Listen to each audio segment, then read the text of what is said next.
But, and here's a chart, and we'll put all these up on the website so you can see them. We have a lot of information. Nestle Pure Life concentration of the percentage of microplastics in bottled water. And this is found per liter. Yeah, per liter. 6 to 10,390. You know, and that's the size of it and how much. But when you go down, the number of plastic particles in that bottled water is 390. They didn't particles. find a single bottled water company. No. That didn't have.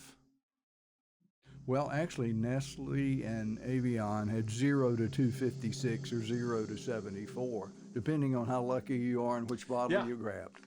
Obviously, bottled in glass is the way to go, and we'll also talk about that. But you even go to Aquafina, Aqua, and most of the brands we know, they're not good sources. And we are going to talk about it, and we're going to give you solutions. We're not just going to tell you the problem of how you treat your water when it comes out of the faucet, what you carry your water in. And they're simple solutions that'll definitely And even in laundry, a lot of people don't think of laundry as that is a massive contributor. So let's talk about how it does get into the system and the type of things that do. One of the things that opened my eyes, and we have a whole list here of how they get in the system. One of them I did not know, and I thought about it for just the rubber, was automobile tires. Now you'd say, well, tires, dust. You inhale microplastics. Think about this. The dust that comes off a car tire, 60% of your automobile tires are plastic, 40% are rubber. I didn't know And this. it makes up 28% of the total distribution of microplastics in the ocean. That's amazing. But if you think the number of cars on the highway, the number of cars that run right by the ocean. Yeah. A good example is right out here on the street, right by the ocean. And it's that's what the happened. most desirable drive for most Americans is that coastline curving up the all those lakes, streams, water supply. It's in the air. You're breathing it. Don't live near a highway if you do move tomorrow. But that's just one of the. List some of the others we've got there, Justin. The distribution now. Every time they do a study, these numbers change slightly. But from what they found, and they found it at the lowest parts of the ocean and up to in glaciers, it's everywhere. But synthetic textiles make up 35% of the microplastics in the ocean by estimate. That is the clothing that you're wearing, any breakdown of fishing nets, similar things like that just naturally release these fibers and you can't see them. It's not like you're just throwing strings in the ocean and they're the tiniest particles that still remain plastic, and it's just thicker than the width of a human hair. And what we're saying is when you have polyester clothes or 50% cotton, 50% polyester, when you wash those, especially when they're new, they found up to 70,000 particles of microplastics go in the water. Per wash. They're flushed out per wash. But you can't really see them. They're so small. But the buildup over time and getting into the water supply makes it the toxicity of everything that touches it. Another way is storage containers. Oh, we love our Rubbermaid storage containers. I've gone to all glass. I got Pyrex. They do have the plastic top, but that does not touch the food. Do not heat food in plastic. That to-go container that people just throw in the microwave. Yeah. And tell the people you do business with, paper containers. When they bring you a sandwich, everybody I know, we just ordered to-go lunch since we're inside. Simple wax-coated. Well, this was just plain paper. This was just paper. And this was Firehouse Subs. Give them a plug. They originated here in Jacksonville, the Sorensen brothers. Great guys.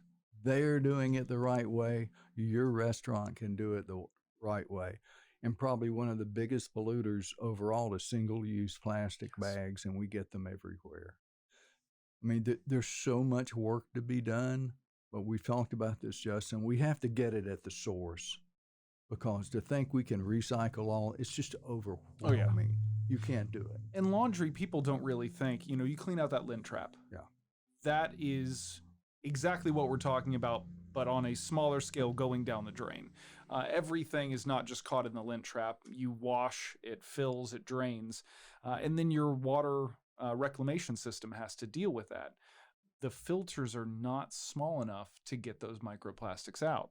And a lot of people don't know, once that water's treated, if it's not potable, it's sent out into local waterways or to farming, which goes to irrigation and then back out into the waterways. And of course, people say, well, what can I do? How can I do all this? Treat the water at the source you drink. There are a number of things you can do with the water coming into the house, water conditioners.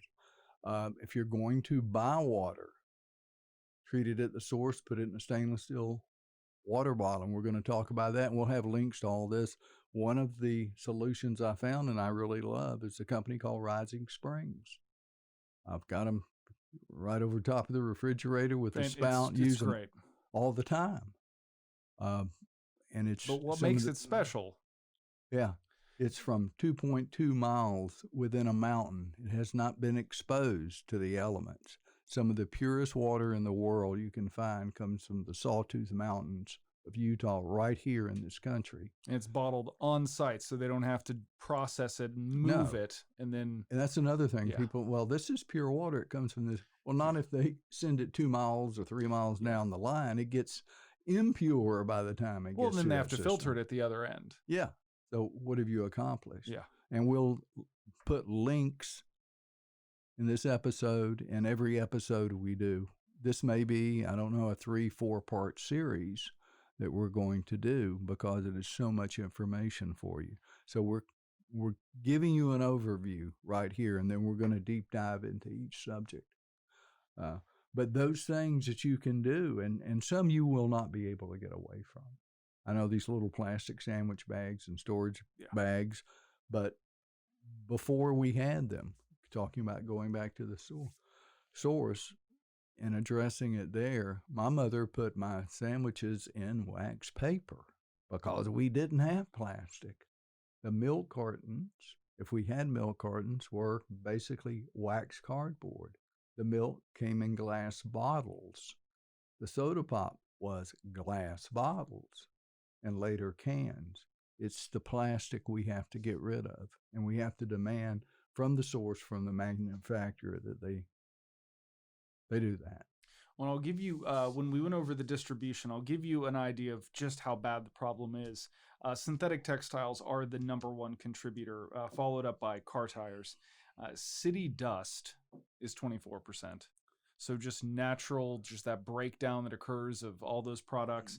That's the road markings make up 7%, marine coatings 3.7%, personal care products 2%, and it's interesting, plastic pellets 0.3%.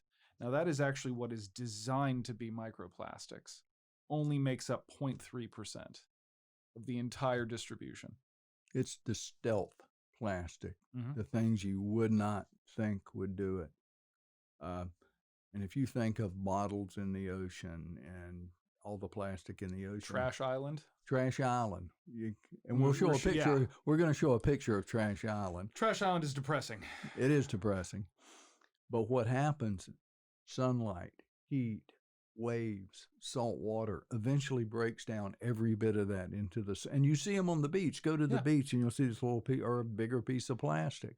Well, what happened to that? If you don't pick it up and throw it away, eventually it becomes smaller and smaller and smaller, and fish eat it, and every animal eats it, and it's just a huge, huge problem.